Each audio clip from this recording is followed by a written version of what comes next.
Bom dia, turma da primeira série, né? Vamos dar continuidade ao nosso trabalho aqui de produção textual.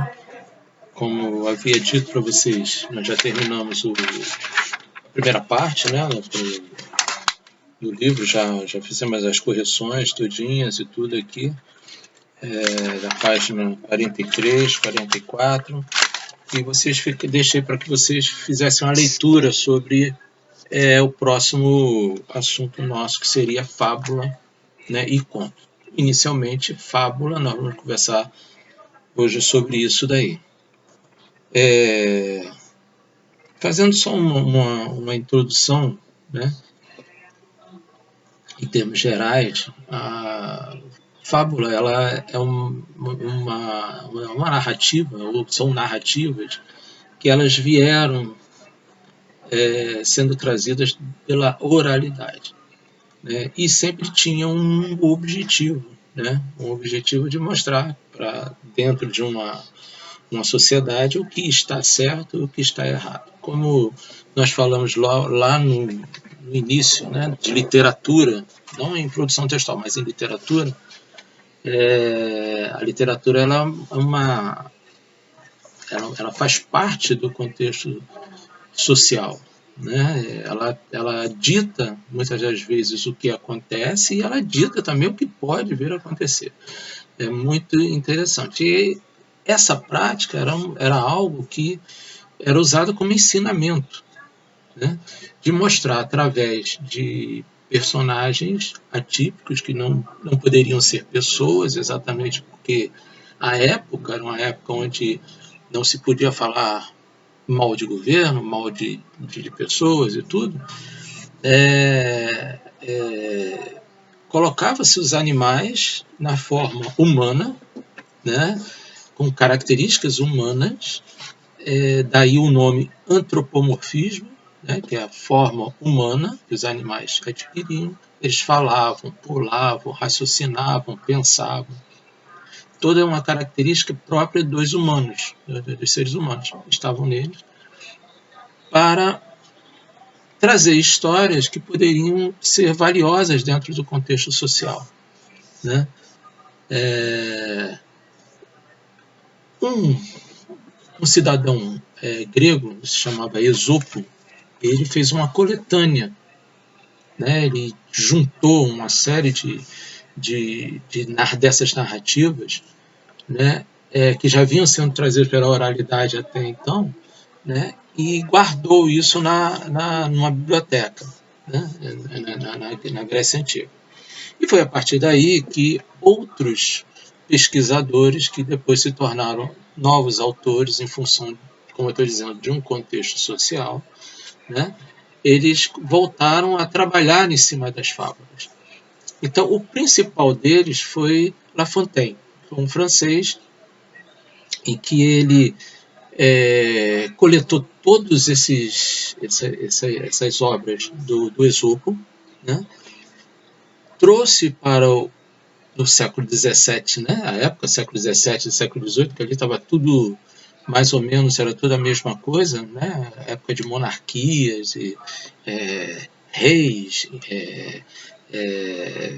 feudos, né, era uma série de características históricas, né, e que ele trouxe exatamente para essa época, rearranjando a história para o momento.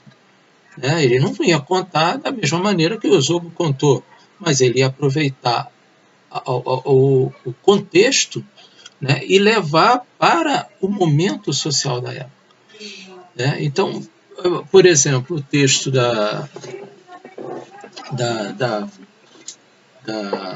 formiga, né, que vivia trabalhando, né, trabalhando,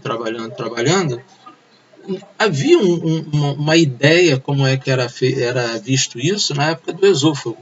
Né? Quanto mais se trabalha, mais se guarda para se ter. No período do La Fontaine, era uma forma de mostrar que, olha, a sociedade precisa trabalhar porque ela precisa evoluir, está crescendo. Né?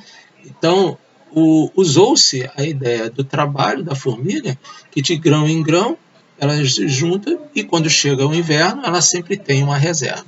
Que era o que acontecia naquela época, que era uma época de uma série de, fatos políticos conturbados, onde muita comida era dada pelo povo estragada, né?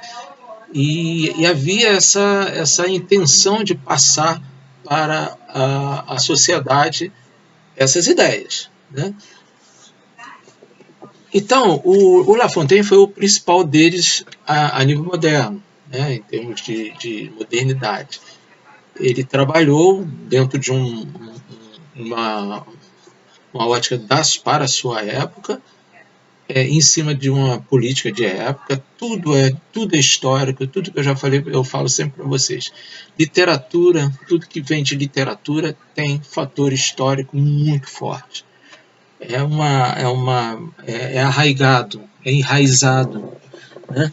Porque você não traz ali somente alguém contando alguma coisa para vocês. Não, alguém que está dentro de um momento histórico contando alguma coisa para vocês.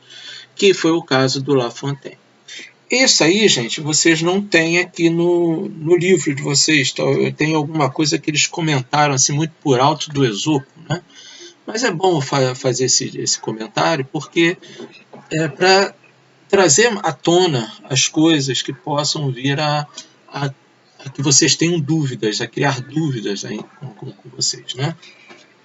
Bom, em termos gerais, a fábula é uma narrativa curta, pode ser vista em prosa ou verso, mas é curta, normalmente é curta, e ela, ao final, ela tem o que se chama uma lição de moral.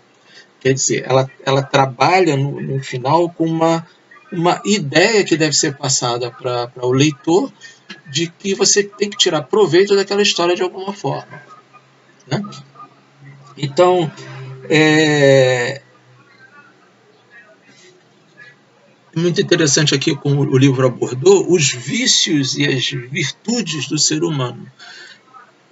O ser humano ele é rico em virtudes, mas essas virtudes, em função de uma série de coisas da vida, principalmente da vida atual, uma vida moderna, né, ela cria vícios, né, e esses vícios podem ser prejudiciais.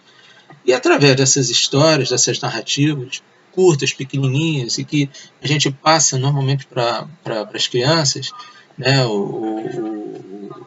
a nível do ensino fundamental, quinto, sexto ano, passa isso para exatamente eles, a partir daí, tirarem o ensinamento. Então, aprende-se alguma coisa, né, dentro da história. Uma outra coisa que o livro comenta aqui, que eu achei muito interessante, é que ele faz uma menção aqui a personagens animais, né, que são personagens que adquirem, como eu falei, adquirem características humanas, é o antropomorfismo. Mas ele fala o seguinte, e que esses personagens, mesmo eles sendo animais, e mesmo eles trabalhando todas essas necessidades de passar uma moral, eles apresentam vícios e virtudes também do ser humano. Então a gente não pode confundir. Muito interessante como ele falou aqui, o que é a pessoa, o ser humano, e quem é o personagem. Vamos colocar. Ninguém vai ficar aqui querendo ser formiguinha, um homem sendo formiguinha, para poder trabalhar, e não, as coisas não são assim. Ali é uma forma de se contar uma história, uma forma de se passar algum ensinamento. Então se usa personagens animais. Antes de acabar esse bloco, o enredo, que sempre professor, o que é enredo? Aqui tem uma definição ótima aqui. É uma sequência de fatos de uma narrativa que conta sobre os personagens. Então, é uma sequência de coisas que acontecem dentro de uma narrativa. É um enredo. Em cima daquilo ali que está arraigado toda a história. Os personagens vão girar em torno daquele enredo ali. E não um enredo em torno do personagem. Você prepara um enredo e os personagens vão girar ali em torno daquilo ali. Tá certo?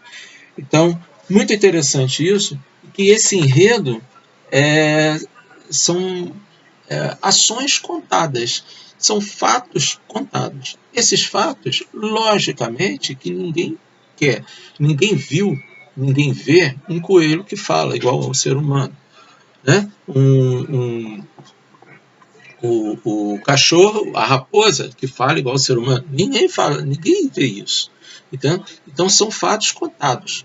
Esses fatos contados, eles podem adquirir duas formas. Uma, a ficção, que nada mais é do que isso, você inventa uma história. É verdade que gato, que raposa fala, que coelho fala? É mentira, não é verdade. Mas a gente conta que eles falam. E isso daí é o que? É uma forma da gente criar, né? É a famosa mentira que passa a ser verdade. É a ficção. Então a gente conta uma mentira que passa a ter um fundo de verdade. E tem também o segundo elemento, que é o imaginário. O imaginário ele já não vai ser em cima daquilo que você lê, vai ser daquilo que o leitor imagina. Né? Não é a história, o leitor está lendo, não. O leitor passa aquele conteúdo para a cabeça e ali ele começa a imaginar. Ele cria o imaginário dele. Então, o imaginário é uma criação daquele que lê, daquele que vê, ou até de um personagem. Né? Um personagem ele pode ter um imaginário, criar ideias dentro de um texto. Né? Agora, a ficção ela é diferente. Então, são duas coisas que trabalham juntos nas fábulas que vocês não vão ficar sem ver. Né? Esse daí vamos dizer assim, seguramente observar de todo tipo de fábula. Bom, vamos dar uma paradinha e vamos continuar aqui mostrando outras coisas, tá? Já voltamos.